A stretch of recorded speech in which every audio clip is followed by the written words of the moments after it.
नमस्कार, मैं हूं नीलू। तो क्या अमेरिका और इजराइल से मिसकैलकुलेशन हो गया?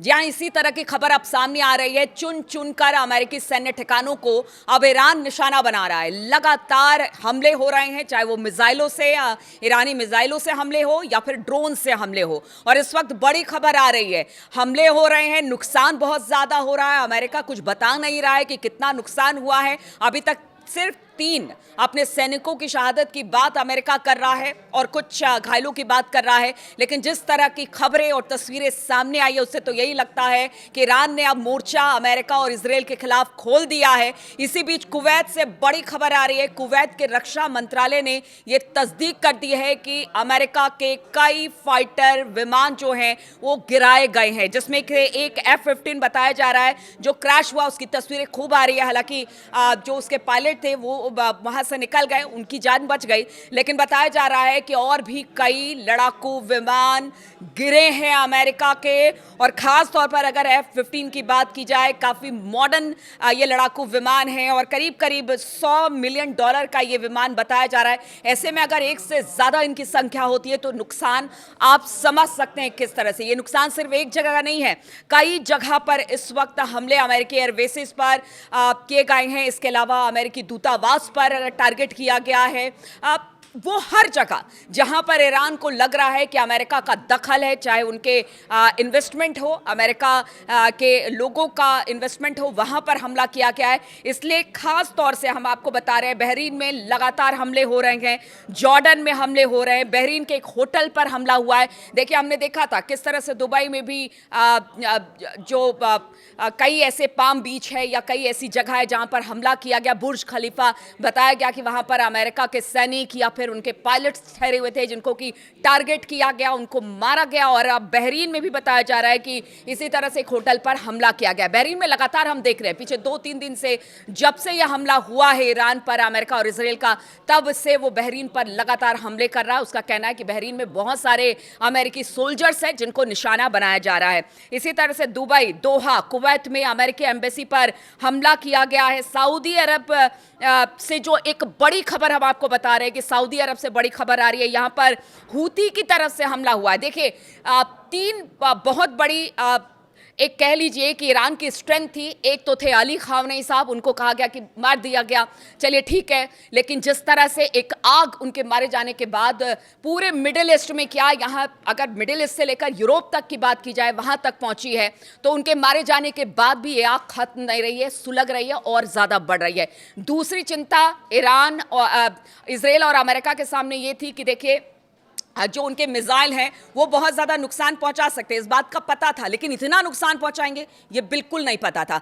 तीसरी बात, जो उनके प्रॉक्सीज है, हूती, हिजबुल्लाह, हमास, वो लगातार घेरेंगे, वो मारेंगे। उनके और भी प्रॉक्सीज है और वही हो रहा है, क्योंकि जिस तरह से खबर आ रही है इस वक्त सऊदी अरब से, यहाँ पर विश्व के सबसे बड़े तेल रिफाइनरी को निशाना हूती ने बनाया है। ड्रोन से हमला किया गया है। इस वक्त जो ये रिफाइनरी है वो जल रहा है और इसकी तस्वीर सबने देखी है। आप सोचिए कि अगर तेल आना बंद हो गया, क्योंकि अगर स्ट्रेट ऑफ हॉर्मूज की बात की जाए, वहां से तेल आता है 20% दुनिया भर का। उसके बाद अगर रिफाइनरी में आग लगा दी गई है, वहां आप समझिए कि किस तरह से तेल की किल्लत होगी। अभी ही ऐसे ही बाजार आज क्रैश है और अगर ये लंबा युद्ध खिंचता है तो आप समझिए कि कितनी ज्यादा दिक्कत पूरी दुनिया में तेल को लेकर होगी। और सिर्फ तेल की कीमत नहीं बढ़ेगी, बल्कि हर सामान की कीमत बढ़ेगी। इसलिए अब बयान दोनों तरफ से आ रहे हैं। अब 2 बयान आज के प्रमुख हम आपको बताते हैं। एक तो अमेरिका की तरफ से डोनाल्ड ट्रंप ने बयान दिया और दूसरा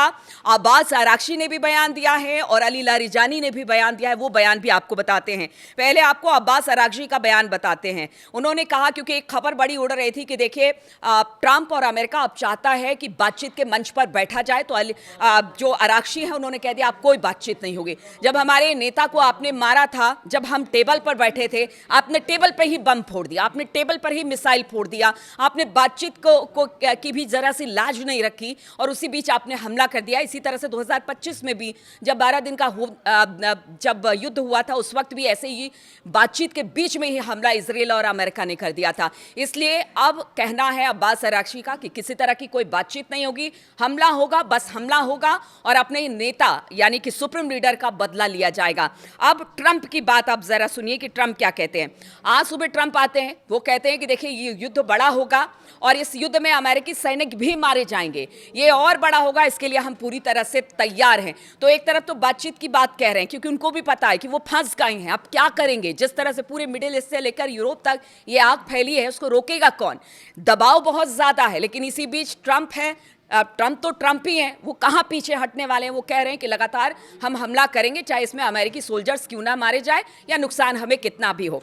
अब आपको बताते हैं अली लारिजानी का बयान, क्योंकि देखिए सुप्रीम लीडर के मरने के बाद अली लारिजानी ने मोर्चा संभाल लिया है। उनकी तरफ से बयान आया कि हमने जंग शुरू नहीं की है, हम अपना बचाव कर रहे हैं और इसी बचाव में हम लगातार हमला कर रहे हैं।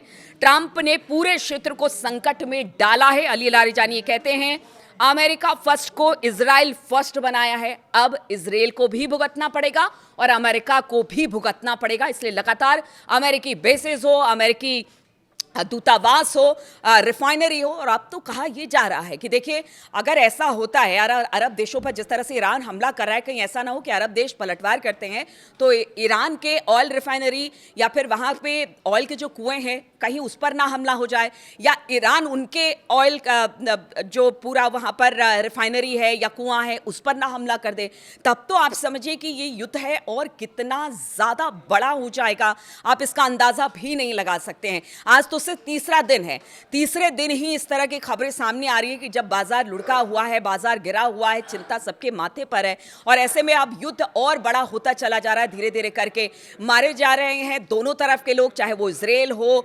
चाहे वो ईरान हो। ईरान की भी बात हम आपको बता देते हैं। देखिए पीछे जो ईरान और तेहरान में हमला हुआ है, खासतौर पर कमांड एंड कंट्रोल सिस्टम पर हमला हुआ, IRGC का जॉइंट हेडक्वार्टर उड़ा दिया गया। इजराइल और अमेरिका की तरफ से इस तरह की बातें सामने आ रही है।